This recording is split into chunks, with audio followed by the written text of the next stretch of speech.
Changing a football club's logo is a bold decision that often sparks strong emotions.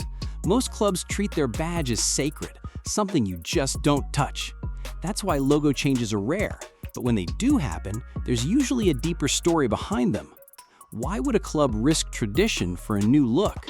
Which redesigns were a hit, and which ones completely missed the mark? We've got the full story for you.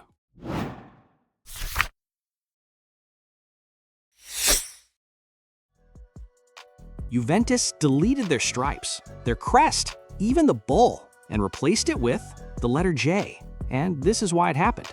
In 2017, Juventus shocked the football world. They scrapped their iconic logo, not to refresh it, but to redefine the club entirely.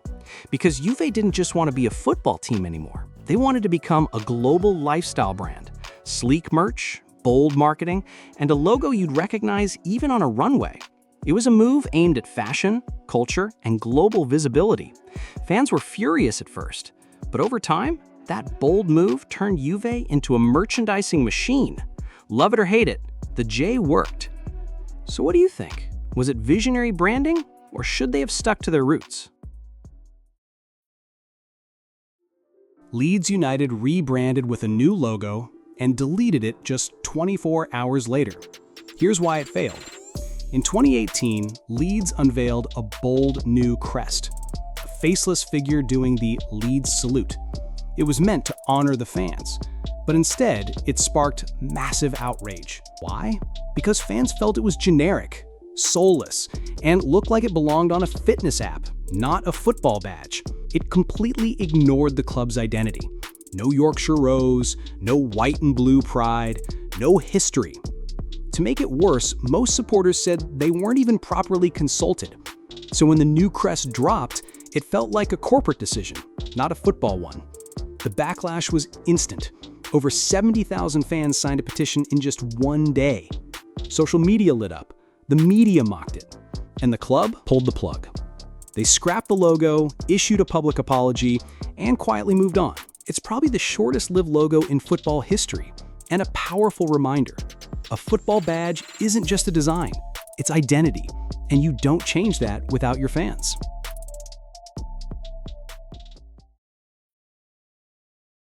When most clubs go modern, City went old school, and fans actually thanked them for it. In 2016, Manchester City made a rare move. Instead of modernizing their crest, they brought back a version of their 70s badge. They dropped the eagle badge and brought back a classic round crest, featuring a ship and the red rose of Lancashire. Why? Because fans asked for it. City held consultations, listened to feedback, and let supporters have their say. The result? A modernized version of a vintage design that reconnected the club with its roots. No backlash, just pride. This is one logo change that actually united the fan base. A rare case of a logo change done right. In 2012, Cardiff City's new owner made a drastic move. The club's identity was flipped overnight, from blue to red and from blue bird to dragon. Why? He believed red was a lucky color and would appeal more to Asian markets. But fans didn't care about marketing strategy.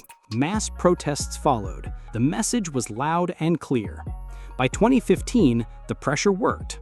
Cardiff reversed the changes, returned to blue, and brought back the blue bird. Because sometimes heritage wins, and sometimes fans really do have the final say. In 2021, Inter launched a bold rebrand campaign. At first glance, it seemed like just a sleek new logo. Cleaner lines, fewer details, and the removal of FC from the crest.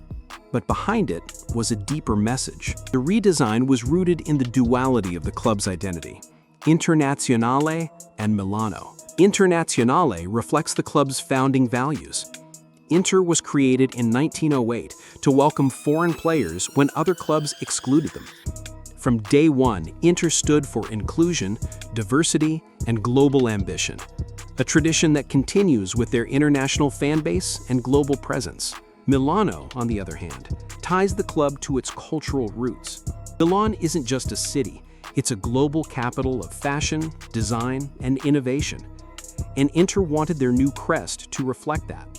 Bold, modern, and unmistakably Milanese. So yes, the rebrand sparked debate. Fans asked, is this a football badge or a designer logo? But Inter stood by it, and it worked. The club became more globally recognizable, merchandise sales soared, and over time, even the skeptics came around. So tell us, which club do you think needs to pull off a rebrand like this and can actually make it work?